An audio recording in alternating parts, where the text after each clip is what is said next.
Purifying karma. The Buddha taught monks, if one were to say thus, this person experiences karma in precisely the same way that he created it. In such a case, there could be no living of the holy life, brahmacharya, and no opportunity would be seen for completely making an end of suffering. But if one were to say thus, this person creates karma that is a basis for a particular kind of feeling, vedana, he experiences its result precisely in that way. In such a case, the living of the holy life is possible, and an opportunity is seen for completely making an end of suffering. Here, amongst some person has created minor bad karma, yet it leads him to hell, while some other person here has created exactly the same minor karma, yet it produces results in this very life, with none of the insignificant aspects of this karma manifest, only its significant aspects. What kind of person creates minor bad karma that leads him to hell? Here, some person is undeveloped in body, morality, mind, and wisdom. His mind is limited, he is of inferior character, and he is afflicted by petty concerns. When such a person creates minor bad karma, it leads him to hell. What kind of person creates exactly the same minor bad karma, and yet it produces results in this very life, with none of the insignificant aspects manifest, only its significant aspects? Here, some person is developed in body, morality, mind, and wisdom. He is high-minded and of lofty character, and he dwells without measure. When such a person creates exactly the same minor bad karma, it produces results in this very life, with none of the insignificant aspects manifest, only its significant aspects. Here, headman, some teacher holds such a doctrine and view as this: anyone at all who destroys life, takes what is not given, engages in sexual misconduct, speaks falsehood, is bound for a state of misery, is bound for hell. A disciple who has full confidence in that teacher considers, my teacher holds such a doctrine and view as this: anyone at all who destroys life is bound for a state of misery, bound for hell. He acquires the view, now I have destroyed life, so I too am bound for a state of misery, bound for hell. If he does not abandon that assertion and that idea, and if he does not relinquish that view, then he will be, as it were, dropped into hell. But here a Tathagata arises in the world. In many ways he criticizes and censures the destruction of life, the taking of what is not given, sexual misconduct, false speech, and he says, abstain from the destruction of life, the taking of what is not given, sexual misconduct, false speech. A disciple who has full confidence in that teacher reflects thus: in many ways the Blessed One criticizes and censures the destruction of life, and he says, abstain from the destruction of life, now I have destroyed life to such and such an extent. That wasn't proper, that wasn't good. Certainly I am distressed as a consequence of these actions, and I am not free from the label of one who has done evil. Having reflected thus, he abandons the destruction of life, and he abstains from the destruction of life in the future. Thus there comes about the abandoning of that evil deed. He abandons the destruction of life and abstains from the destruction of life. He abandons taking what is not given, sexual misconduct, false speech, divisive speech, harsh speech, idle chatter, covetousness, ill will, wrong view, he is one of right view.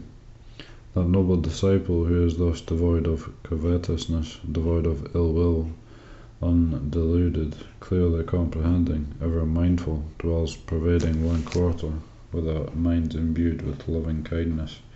Likewise the second quarter, the third quarter, and the fourth quarter, thus above, below, across, and everywhere, and to all as to himself, he dwells pervading the entire world with a mind imbued with loving kindness, vast, exalted, measureless, without hostility, without ill will. When the liberation of mind by loving kindness is developed and cultivated in this way, any moderate Kamma that was done does not remain there, does not persist there. These teachings by the Buddha are presented to help clarify some of the subtle details of the fruition of Kamma. They act as a precaution against establishing an opinion on Kamma too quickly, or interpreting its meaning too simply. Having said this, these are only a few examples of the teachings on Kamma. Redeeming Kamma. Patigama is an important term on the teachings on Kamma. Based on its original meaning, or as a play on its original meaning, it may be translated as to redeem Kamma. In this sense it refers to restoration, rectification, rehabilitation, amendment, or the abandoning of bad Kamma and doing good Kamma instead. Patigama was originally a common everyday term used in the sense of repairing something damaged, correcting something defective, righting something wrong, or even in relation to curing an illness. In the context of Dhamma teachings, the term Patigama refers essentially to an acknowledgement of one's own past mistakes, a relinquishment of unwholesome and harmful actions, a turning away from bad actions, and a resulting performance of good actions. Self-improvement through good deeds and rectifying one's faults in order to arrive at integrity and completeness. In relation to the monastic community, the Buddha applied the principle of Patigama for laying down two kinds of disciplinary prescriptions: expiation of offences, Patigama, and a formal invitation for admonishment, Kamma. Moreover, in a wider context encompassing both renunciants and laypeople, the Buddha emphasized performing redress accompanied by an awareness and confession of one's wrongdoing, referred to as confession of one's transgressions, Desana, which is considered a practice corresponding to the code of the Noble Ones, Arya Vinaya. In the Dhamma Vinaya, there are thus three basic procedures for rectifying one's faults within a social context. 1. Expiation of offences, Patigama, atonement, repentance. This is a disciplinary prescription for the monastic community. If a bhikkhu or bhikkhuni has committed an offence, he or she is aware of this transgression and discloses it to others. He or she openly renounces such misdeeds and determines not to repeat them. One informs others of this determination in order to be restrained in the future. This standard is applied even when someone has doubts. For example, on the Uposatha Day, Observance Day, the full moon and new moon days. If a bhikkhu suspects that he may have incurred an offence, he informs another bhikkhu in this way: Venerable Sir, I have doubts in regard to an offence of such and such a name. When these doubts vanish, the offence will have been atoned for. 2. Formal invitation for admonishment, Kamma. This too is a disciplinary prescription for the monastic community. Abbreviated to the term Pavarana, it constitutes an annual ceremony, a formal act of the Sangha, Kamma, performed at the end of the rainy season retreat, Vasa. After having lived together for the Vasa, the resident bhikkhus or bhikkhunis convene and each individual makes a formal invitation to the gathering, beginning with the most senior member of the community. Each individual states, "Venerable friends, I make a formal invitation to the Sangha. If you have seen, heard, or suspected that I have made any mistakes or acted in any harmful ways, may you admonish me out of compassion. Having recognized these mistakes, I will rectify them." 3. Confession of one's transgressions, Acaya Desana.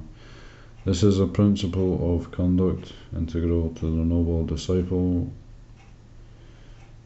discipline, Arya Vinaya, applicable to both members of the monastic community and to lay people. The gist of this principle is that when one commits an offence, makes a mistake, or behaves badly in relation to someone else, one makes amends by asking for forgiveness, expressing one's remorse to others for transgressions and offences, and requesting others to acknowledge the recognition of one's mistakes in order for one to make amends and to show restraint in the future is growth in the noble discipline.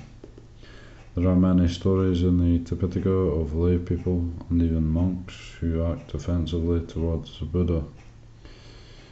When they recognize their mistakes, they confess and ask forgiveness from him. The Buddha would answer by saying that he accepts their apology if they recognize the harm that their transgressions committed by way of delusion or stupidity, and if they make amends.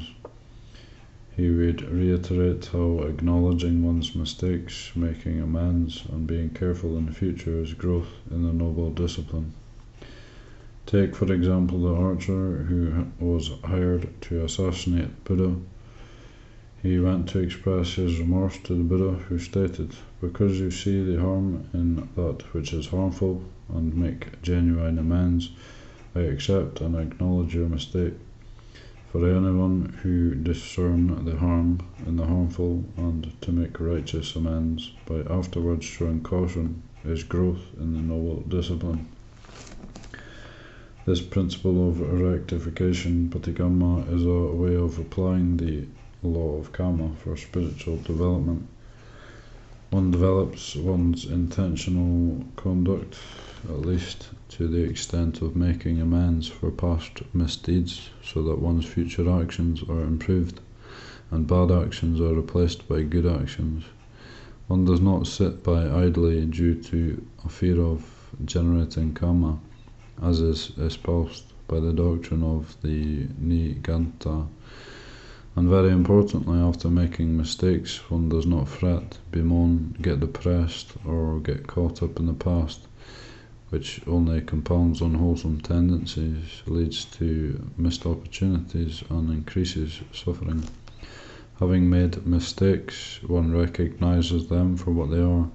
One does not get caught up in or immobilized by the emotions of distress or remorse. Rather, one seeks knowledge and relies on wisdom. Having recognized one's faults, one determines to rectify them or to make amends. This accords with the principles praised by the Buddha. It also accords with the principle of heedfulness, Appamada. Rectification, Patigama, supports heedfulness, which is a key spiritual factor leading to spiritual growth and perfection.